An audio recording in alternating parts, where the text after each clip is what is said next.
Alright, next drink is something we're calling East Indian Swizzle. It's one of Harry Johnson's cocktails that we'll be doing over the next few weeks. Classic kind of vintage cocktail, alright? He made a drink called the East Indian Cocktail. We're kind of doing a tiki-fied version of that with the pineapple juice, right? Kind of a little Polynesian flavor to this drink, which is very popular right now. East India was focused on or referred to the Far East, we call it today, like India, China, Indonesia, all those places that were so exotic to Westerners, Europeans, and North Americans, 150 years ago. It was full of like mystic religions and weird foods and different types of people, and it was really kind of a romantic idea, the Far East back then. So we're making a drink based upon Harry Johnson's drink that kind of represents that with some exotic ingredients like pineapple juice. Back then, pineapple juice was a pretty rare commodity. They couldn't overnight express something. All right, so pineapples, although they last a long time, weren't an everyday thing in London. Okay, so we're making a drink. It's very simple to make, but it kind of has an international flavor to it. It's based on cognac, which is a French brandy, Cointreau, which is a form of like triple sec, which is a Caribbean. It's the liqueur made with Caribbean oranges and the pineapple juice. It's going to have a little Angostura bitters float on top to kind of add some flavor, and we're going to garnish it with a cinnamon stick. So it's kind of this compilation of a lot of different types of ingredients. All right, let's see how it's made.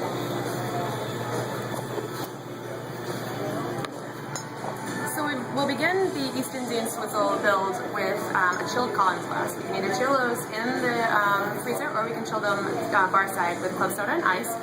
So this one is nice and chilled at the moment.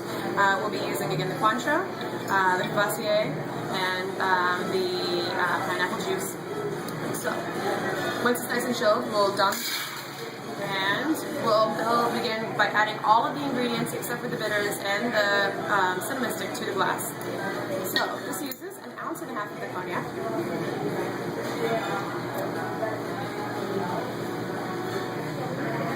This drink, it's important to get the measurements right, because when they're off, it really tastes off. You can really taste the lack of balance in it very easily. So we're making sure we use our jiggers, so we know how much is going in. Ounce and a half.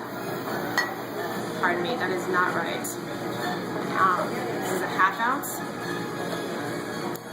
Went through all of that and then I did it. So half an ounce, pardon me, of our Cointreau. An ounce and a half of pineapple juice.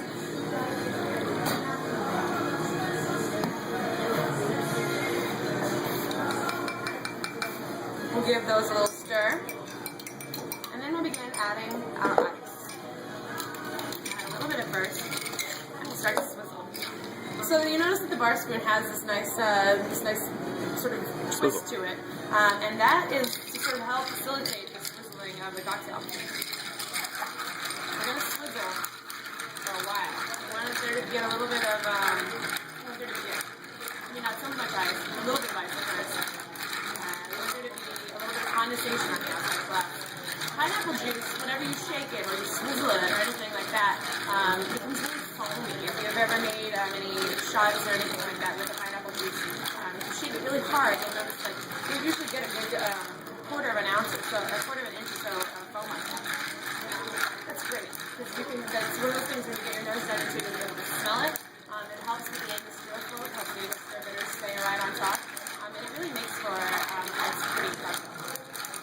It'll be a little bit less sloshy than I am.